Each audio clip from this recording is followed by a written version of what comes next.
پرانے وقتوں کی بات ہے۔ ایک شخص نے اپنی رقم کہیں چھپا کر رکھ دی۔ بہت وقت گزر گیا، یہاں تک کہ وہ شخص وہ جگہ بھول گیا۔ وہ اپنا یہ مسئلہ لے کر امام ابو حنیفہ کی خدمت میں حاضر ہوا۔ امام ابو حنیفہ نے سارا معاملہ جان کر فرمایا کہ یہ تو کوئی فقہی مسئلہ تو نہیں ہے، میں اس کا کیا حل بتاؤں؟ مگر شخص کی پریشانی بھانپتے ہوئے یہ حل تجویز کیا کہ تم رات بھر اللہ کی عبادت کرو، یقیناً اللہ پاک کوئی راستہ دکھا دیں گے۔ اب رات کا وقت ہوا تو اس شخص نے 2 رکعت نفل کی نیت باندھی۔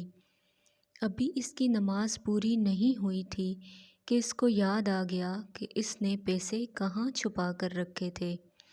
اگلے دن وہ امام ابو حنیفہ کی خدمت میں حاضر ہوا اور سارا واقعہ کہہ سنایا تو امام ابو حنیفہ نے فرمایا کہ میں جانتا تھا کہ شیطان کبھی نہیں چاہے گا کہ تم ساری رات اللہ کی عبادت کرو، لیکن تمہیں پھر بھی عبادت کو جاری رکھنا چاہیے تھا۔